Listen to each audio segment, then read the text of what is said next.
Tudo bem com você? Aleluia! Estamos felizes de estar aqui hoje na casa de Deus. E hoje nós vamos fazer um sermão a 4 mãos, a 2 cabeças, porque 2 cabeças pensam melhor do que uma, né? Eu quero apresentar para vocês o Mateus, e ele é o nosso principal orador da noite aqui. Deus te abençoe, Mateus.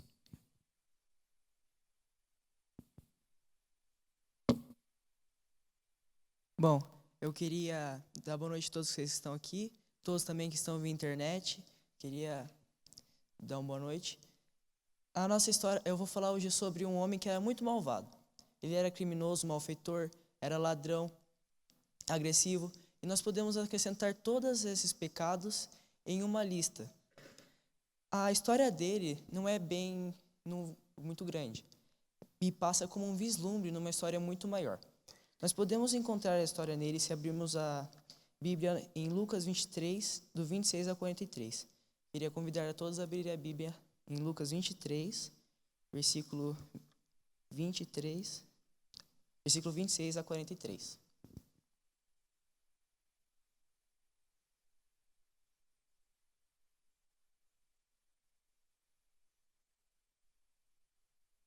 Bom, antes de ler a Bíblia, eu queria convidar a todos a fazer uma oração. Oremos. Querido Deus, ó Pai, esteja com todos aqui hoje na igreja, todos via internet, que todos possam vir entender o que o Senhor quer revelar a nós. É que eu peço em Deus Jesus. Amém.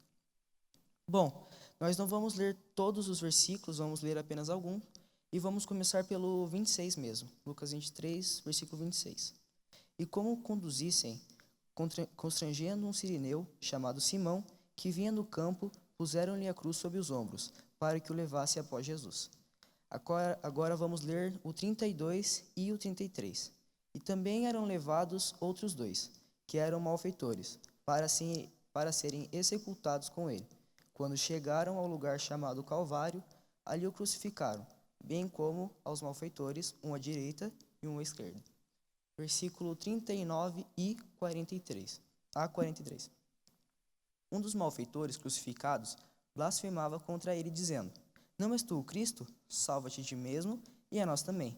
Respondeu-lhe, porém, o outro repreendeu, dizendo: Nem ao menos temes a Deus, estando sob igual sentença? Nós, na verdade, com justiça, porque recebemos o castigo que os nossos atos merecem. Mas este nenhum mal fez. E acrescentou: Jesus, lembra-te de mim quando vieres no teu reino. Jesus lhe respondeu: Em verdade te digo que hoje estarás comigo no paraíso. No tempo de Jesus, a crucificação era algo bastante comum. Era reservado para os piores criminosos e era uma morte muito dolorosa e humilhante. Aquele homem foi preso e condenado por tudo que havia feito contra o povo, e assim seria crucificado. Porém, sua morte naquele dia parecia ser uma coisa em vão, pois toda a atenção do povo estava voltada para outra pessoa. E o que ele não podia esperar é que ele seria crucificado ao lado de alguém que veio para dar a liberdade, a salvação. A Bíblia não dá muitos detalhes sobre ele, mas nós podemos imaginar que a princípio ele gritou, ele esbandejou, tentou se soltar dos guardas, e quando ele estava crucificado e o tempo foi passando, toda a atenção dele foi voltada para outra pessoa, Jesus, a princípio embalada pelos gritos da multidão. Ele não podia acreditar o que estava vendo. No meio de tanto grito e tanta confusão, Jesus ficava quieto, como se aceitasse a sorte que sobre ele havia sido lançada. Como era contemporâneo, havia contemplado todos os milagres de Jesus, ouvira seus ensinamentos, via seus milagres, e todas essas coisas vinham na sua cabeça e tornava a convicção de que Jesus era um homem bom cada vez mais forte. As palavras de insulto vinham de todos os lados, isso parecia que lhe atravessava a alma. E até que ele não aguenta mais e repreende o seu colega de gangue, dizendo que Jesus não tinha feito nada de errado e não merecia estar ali. Até que ele dirige-se a Jesus e suplica: Jesus, lembre-se de mim quando o Senhor vier como rei. Ellen White diz no livro Desejar de Todas as Nações, na página 749, a Cristo, em sua agonia na cruz, sobreveio um raio de conforto. Foi a súplica do ladrão arrependido. Ambos os ladrões, a princípio, que estavam na cruz, o injuriaram. Porém, um deles, sob o sofrimento, tornava-se cada vez mais desesperado e provocante. Já o outro não era um criminoso endurecido. Ele só extraviava-se por más companhias e era muito menos culpado do que se encontravam ali ao pé da cruz, que injuriavam Jesus. Ouvira e vira os ensinamentos de Jesus e até acreditava neles, porém era desviado deles com os sacerdotes e príncipes. Aquele homem, para abafar suas convicções, se jogava cada vez mais e mais fundo no pecado, e assim foi preso, julgado como criminoso e condenado a morrer na cruz. No caminho para o Calvário, ele esteve com Jesus no seu julgamento e ouvira Pilatos declarar: não acho nele crime algum. Em João 19:4. Notara ali o porte divino e seu piedoso perdão a todos que o injuriavam. Via grandes líderes religiosos que entendiam desdenhosamente a língua, mas, porém, injuriavam Jesus. Via o nenear das cabeças e também o seu colega que o trajava com uma ultraje linguagem, dizendo: não és tu o Cristo? Salva-te a ti mesmo e a nós também. Pensamentos estranhos, termos agora surgem em sua mente. Evoca tudo quando ouvira de Jesus. Ouvira seus pecados, curar doenças, perdoar pecados, e o Espírito Santo lhe iluminava a mente, e a cadeia de provas cada vez mais se tornava uma coisa certa. Jesus, ali ferido, zombado e pendente naquela cruz, era o Cordeiro de Cristo que veio para tirar o pecado do mundo. Num misto de esperança na cruz do Cordeiro, a desamparada e moribunda alma dele, ele se atira a Jesus, suplicando a ele: Senhor, lembra-te de mim quando vieres no teu reino. Em Lucas 23:42. E Jesus lhe responde com uma voz calma, suave e cheia de compaixão, no versículo 23, na verdade te digo que hoje estarás comigo no paraíso.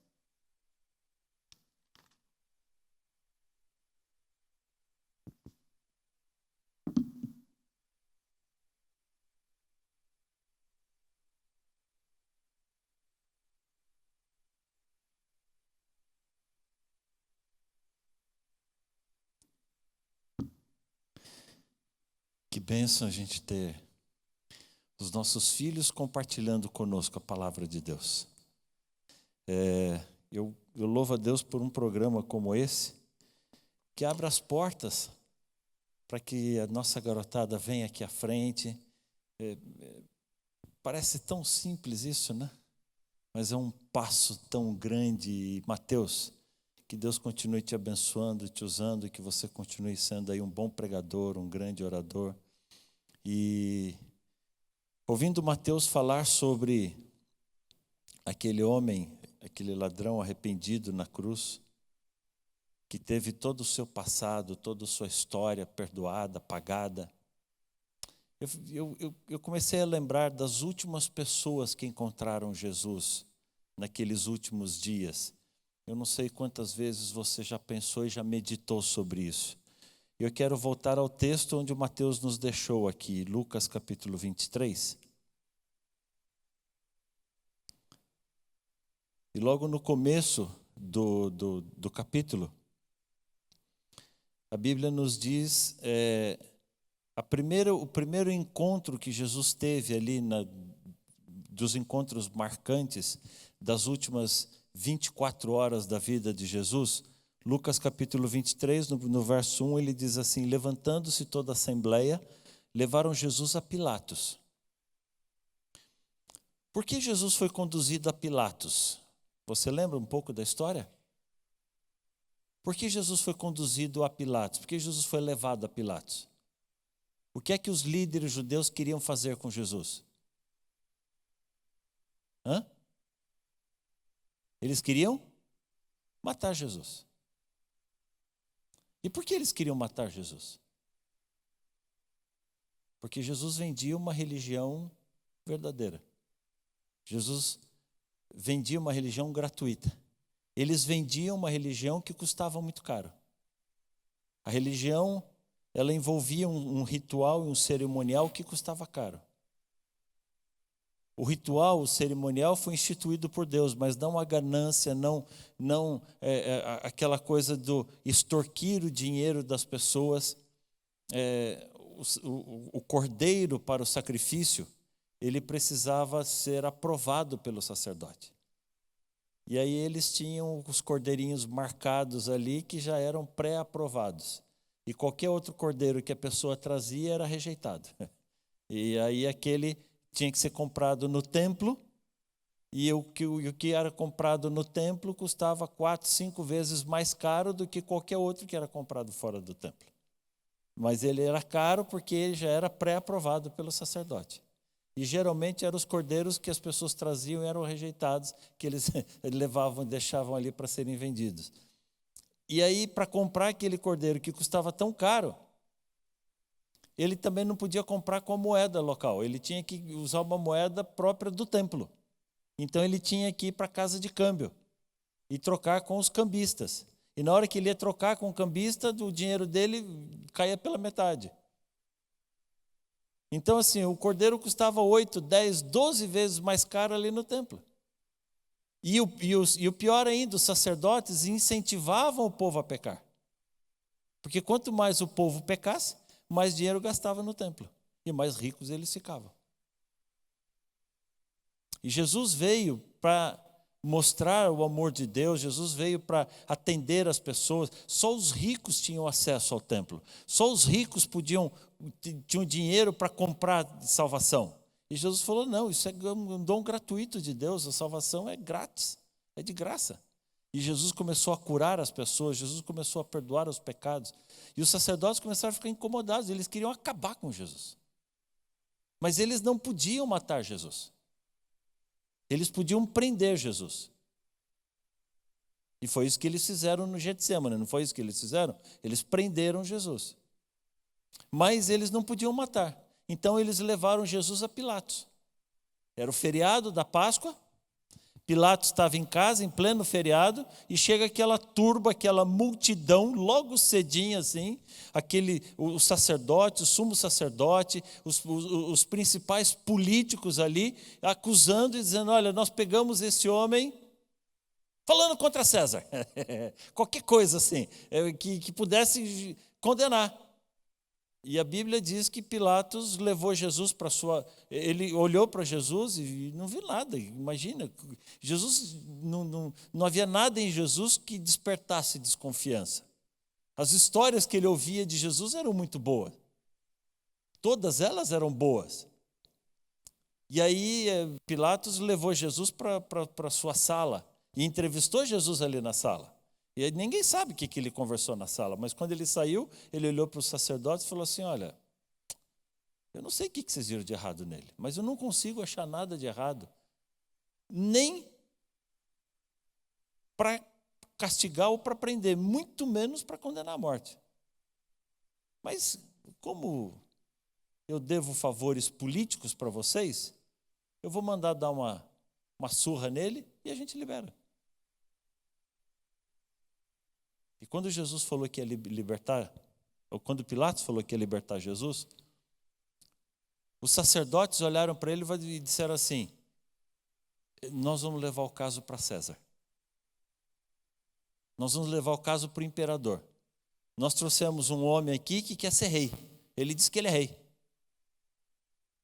E você está deixando um pretenso rei solto por aí, e César não vai gostar disso. E Pilatos ficou preocupado, porque ele não era judeu, não gostava dos judeus, estava ali amando do Império Romano, e ele não via a hora de sair dali e voltar para Roma. E quando disse, olha, nós vamos reclamar para o imperador, ele falou, e agora, como é que eu me livro dessa batata quente aqui? Então, se você continuar lendo o texto, no verso 4, é quando Pilatos diz assim aos sacerdotes e às multidões, eu não vejo nada nesse homem, ele não tem crime algum. E aí no verso 7 ele diz assim, ao saber que Jesus era da jurisdição de Herodes, era Galileu, e Herodes estava em Jerusalém naqueles dias, por causa da Páscoa, Pilatos enviou Jesus para conversar com Herodes. Tipo assim, olha, ele é galileu, o governador da Galileia está aqui, é problema dele, e passou o problema para frente, sem saber o que fazer com Jesus. Quando Jesus chegou perante Herodes, a Bíblia diz que Jesus não falou nada. Herodes brigou, falou, zombou dele. Faz uns milagres aí, deixa eu ver mesmo. Quem mais ouvia as histórias de Jesus era Herodes. E Jesus não falou nada com Herodes. E Herodes também não viu nada que condenasse a Jesus. Falou, olha, ele pode ser galileu, mas nós estamos em Jerusalém. Aqui em Jerusalém eu não posso condenar ninguém a nada. E mandou Jesus de volta para Pilatos. Pilatos ficou apavorado. Pilatos não sabia mais o que fazer. E então ele teve uma ideia muito legal. Qual foi a ideia de Pilatos? Soltar Jesus. Mas ele tinha que soltar Jesus sem parecer que era ele que estava soltando Jesus. Então a Bíblia diz, se você olhar, deixa marcado aqui em Lucas 23, e dá uma olhadinha lá em Mateus capítulo 26, por favor.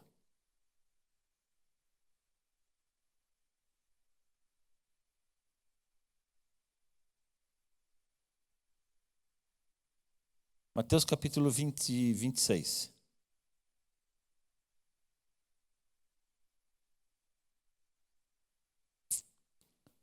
Não, está um pouquinho mais para frente, 27, verso 15.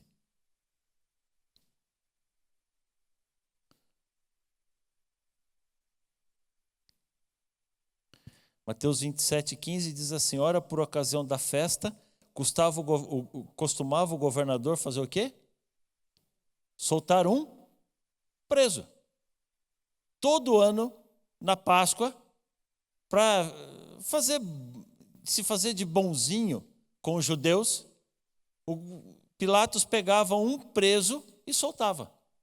Para dizer assim, olha, eu prendi esse aqui, é do povo de vocês, eu estou soltando ele. Só que ele sempre soltava um garotinho, um batedor de carteira, aquilo que a gente brinca, às vezes fala, um ladrão de galinha, né? Que pula o muro do quintal para roubar uma galinha e sai correndo ali. Claro, ele não ia colocar na rua ninguém que era perigoso. E aí a ideia de Pilatos falou assim, bom, então eu tenho 2 presos. Eu vou pegar um outro preso que também foi condenado à morte. Vocês estão condenando Jesus à morte, e eu vou pegar outro preso que foi condenado à morte. E ele pegou Herodes. E por que Pilatos escolheu Herodes? Barrabás, aliás, obrigado, vó. Por que Pilatos escolheu Barrabás? Porque era o pior. Era bandido, assassino. Se Barrabás vivesse hoje, seria daqueles presos que ia ter multidão de gente na porta do tribunal. Berrando, gritando, batendo panela e exigindo justiça, com as famílias das vítimas. Então, o que foi que Pilatos entendeu?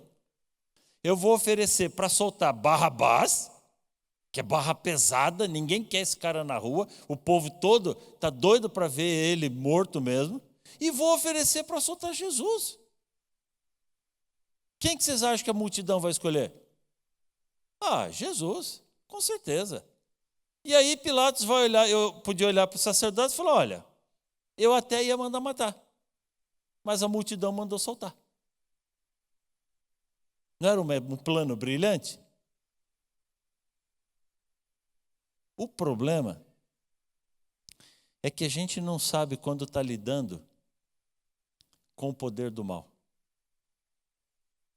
E a gente não consegue imaginar até onde Satanás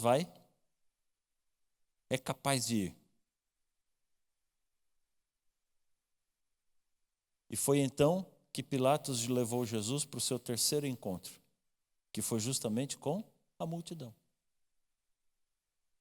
E quando Pilatos ofereceu, quem vocês querem que eu solte? Jesus, o bonzinho, o que curou um monte de gente, o que pregou o amor, o que alimentou a multidão, ou vocês querem que eu solte Barrabás, esse bandido terrível? Pilatos tinha certeza que ele ouviu todo o povo gritando o nome de Jesus.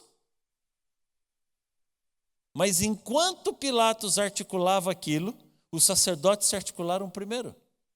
E diz a Bíblia que eles pagaram, subornaram pessoas da multidão para que gritasse o nome de Barrabás.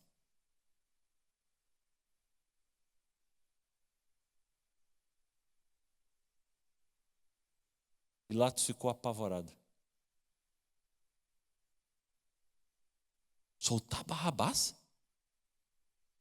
Vocês não sabem o trabalho que deu para prender esse cara.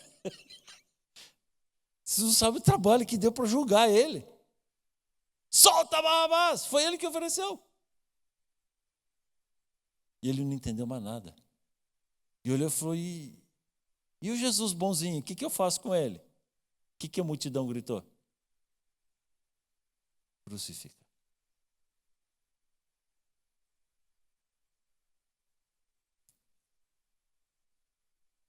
Eu não sei se você já começa a identificar alguns desses encontros com Jesus nesse último dia da vida de Cristo. Sabe quem é que Pilatos representa? Pilatos representa as pessoas que conhecem a Deus. Vêm aqui na igreja, estudam a Bíblia, se envolvem com Jesus, se apaixonam por Jesus, e que quando chega na hora de tomar a decisão por Jesus, tem medo. Pilatos sabia ou não sabia o que era o certo a fazer? Sabia ou não sabia? Sabia.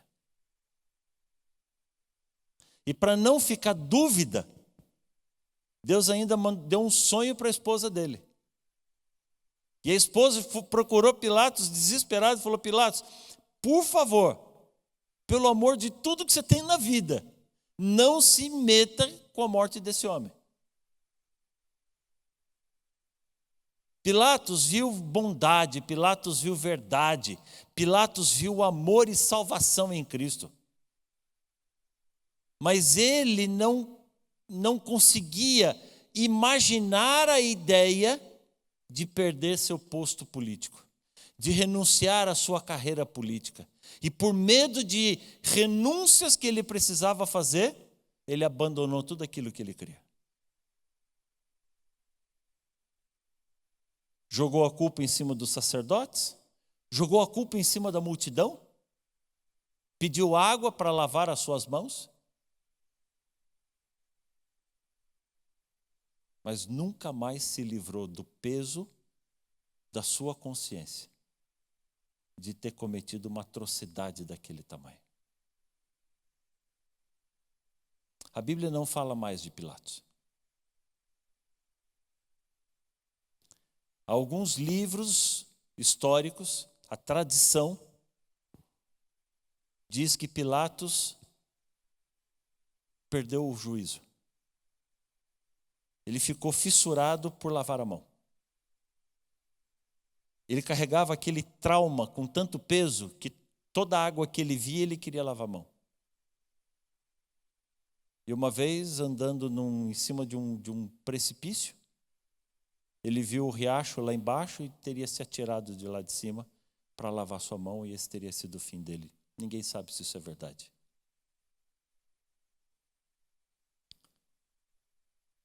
Quanta gente hoje, quantas pessoas hoje entram na igreja, ouvem falar de Deus, se apaixonam por Deus, estudam a Bíblia, mas não têm coragem de tomar uma decisão por Jesus. Quantos Pilatos. Herodes, por sua vez, ele representa esse grupo de pessoas que ignora Deus. Provavelmente Herodes seja a única pessoa que a gente consiga imaginar que tenha pecado contra o Espírito Santo. A ponto de Cristo se recusar a abrir a boca e dar qualquer oportunidade. A Pilatos, Jesus deu chance de salvação. A Herodes, ele já não deu mais.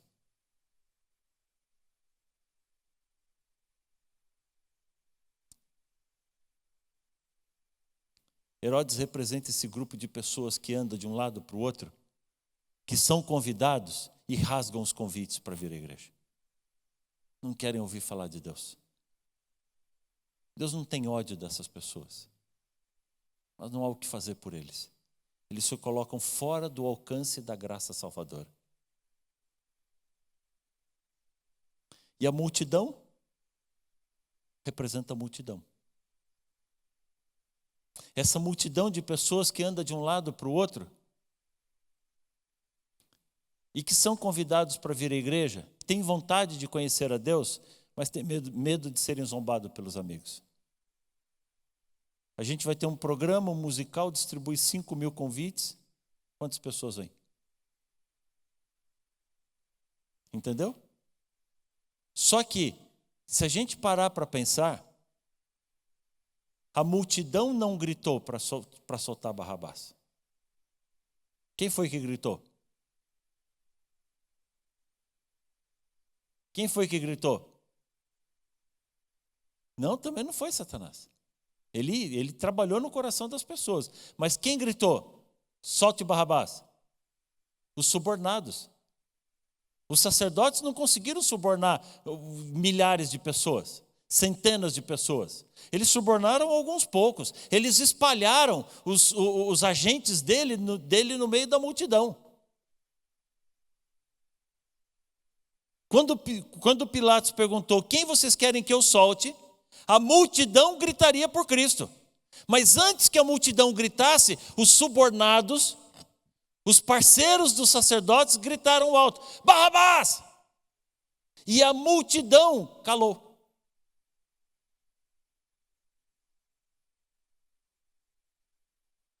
Essa é a reação da multidão, é calar.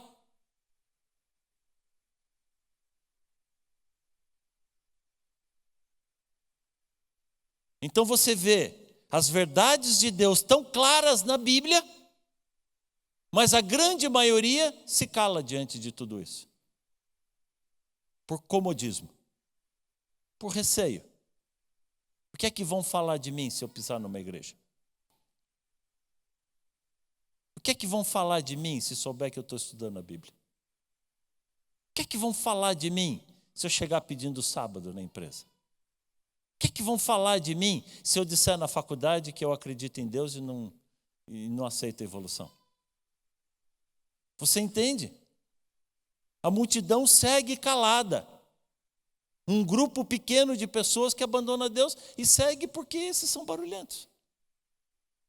Mas no silêncio, a multidão vai para o precipício.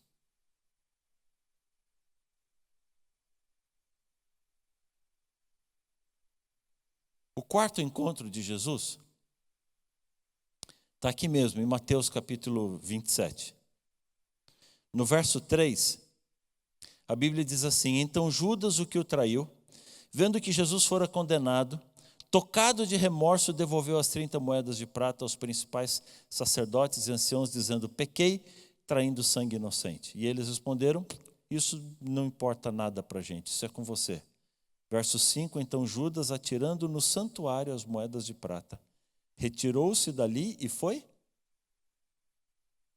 Para onde foi Judas? Foi se enforcar. Sr. White, no livro Desejado de Todas as Nações, ela diz que a caminho do Gólgota, Jesus parou. A turba parou para ver o corpo de Judas caído pendurado de uma árvore. Diz a Sr. White que a corda rompeu com o peso dele. E os cães se alimentavam de Judas. O quarto encontro de Jesus, depois de ver Pilatos, depois de ver Herodes, depois de estar diante da multidão, Jesus viu Judas morto, sendo comido pelos cães ao pé daquela árvore. Por que Judas traiu Jesus? Eu já falei sobre isso aqui. Por que Judas traiu Jesus? Judas tinha raiva de Jesus, sim ou não? Judas queria ver Jesus morto, sim ou não? Judas queria dinheiro, sim ou não? Não. Não. Judas gostava de dinheiro, ele era o tesoureiro do grupo. Mas ele também gostava de Jesus. E ele não estava interessado em dinheiro. 30 moedas de prata era o dinheiro de qualquer escravo comum no mercado.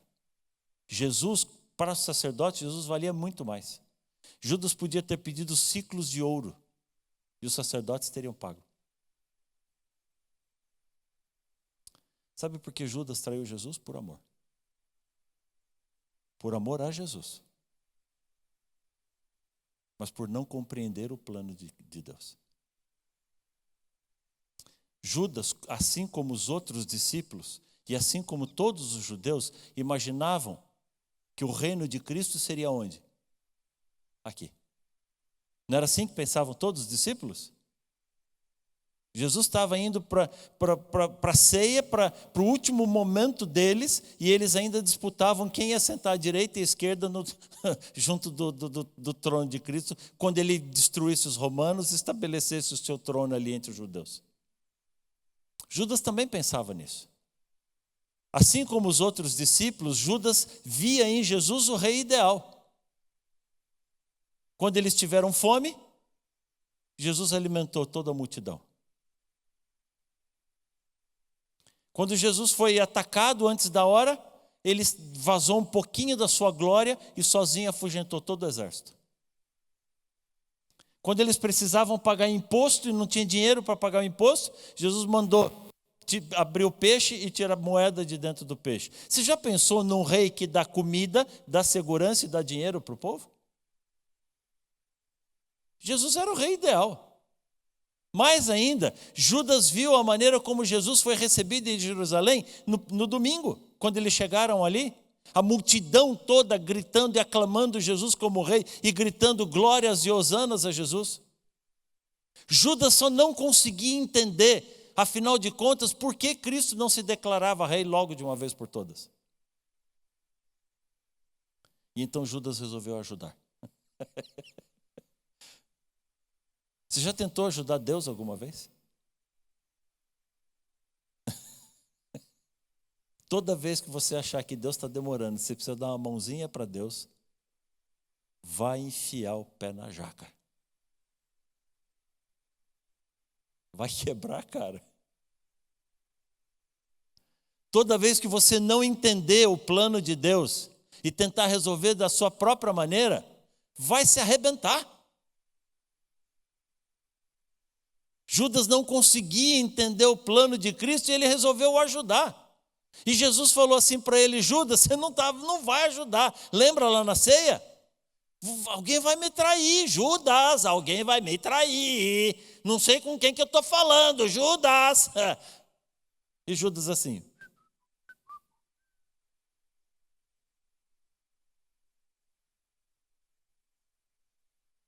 Judas, você não está me ajudando.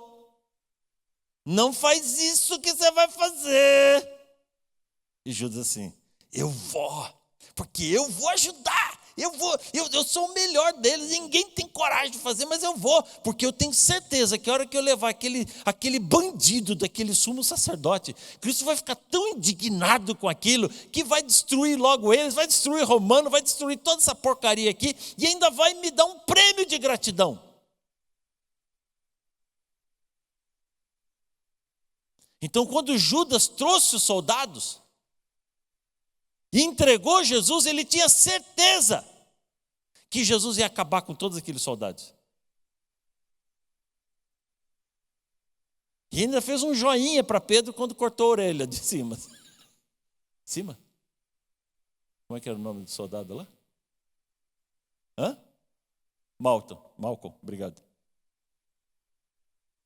Mas quando Jesus consertou a orelha de Malcolm, quando Jesus se aceitou ir preso, Judas não entendeu mais nada. Quando ele viu Jesus aceitando a coroa de espinhos, os cuspes no rosto, ele não entendeu mais nada. Quando ele viu Jesus sendo condenado, ele correu atrás e falou, não era nada disso que eu estava pensando.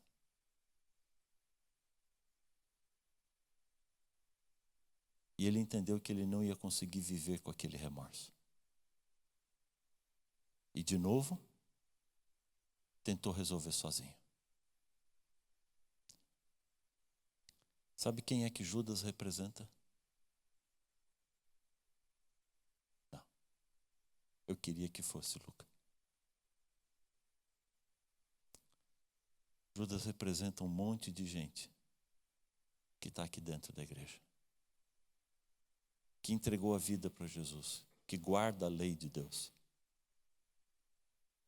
que trabalha para Deus, mas que não tem tempo para se relacionar com Deus. Judas estava ocupado demais para conversar com Jesus.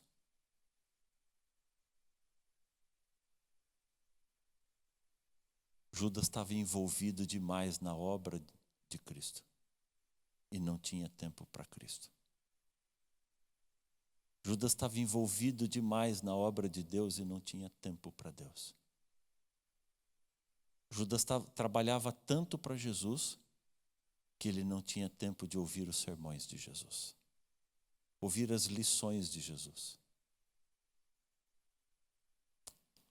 Aqui dentro tem uma porção de gente bem intencionada que não ouve mais a voz de Deus,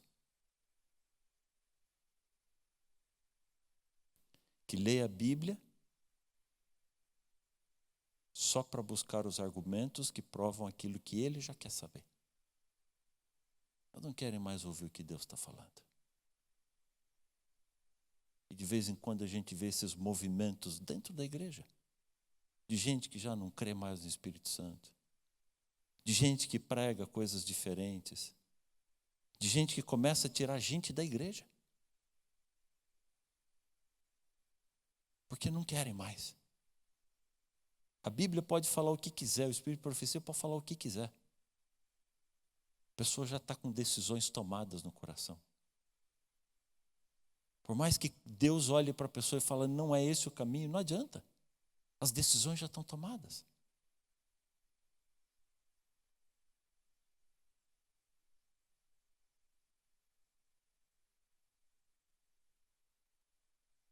Judas traiu Jesus e isso foi terrível. Mas ainda assim teria solução. Teria ou não teria? Teria. Pedro também traiu Jesus. A diferença é que Pedro teve humildade de se colocar mais uma vez aos pés de Cristo e pedir perdão. E tudo que Pedro encontrou foi amor, não foi reprovação.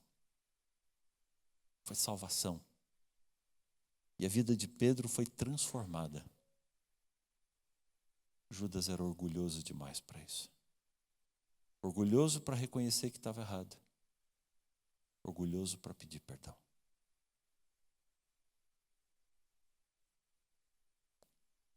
Amigos, eu e você precisamos gastar tempo com o Senhor Jesus. Eu e você precisamos nos envolver nos braços do Senhor Jesus. Ele é o único que salva. Ele é o único que resgata. Nós corremos o risco de vir todo sábado, domingo, quarta-feira e não conhecermos a Deus.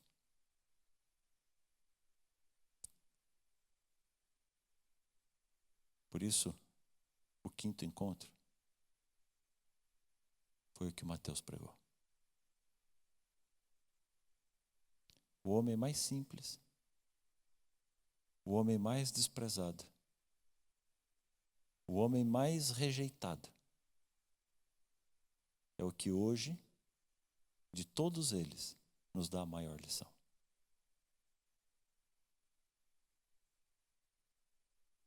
Aquele homem que sabia que estava errado, sabia que não merecia nada, mas olhou para Jesus e disse o quê, Mateus?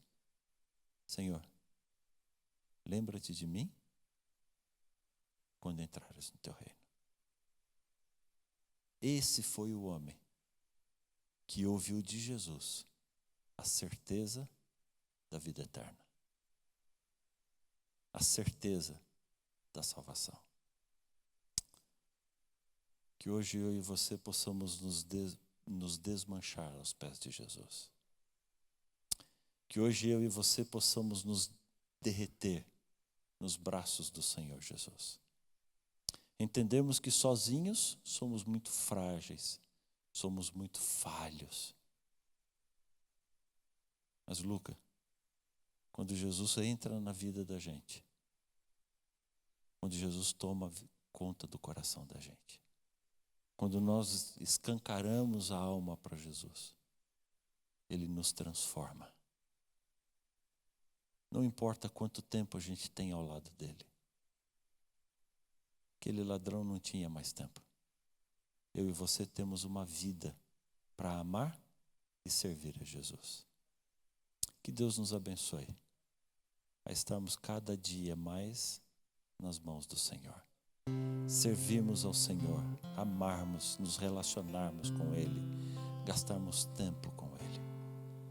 Que Deus te abençoe muito nessa noite. Mateus, vem orar para a gente. Vem, filho.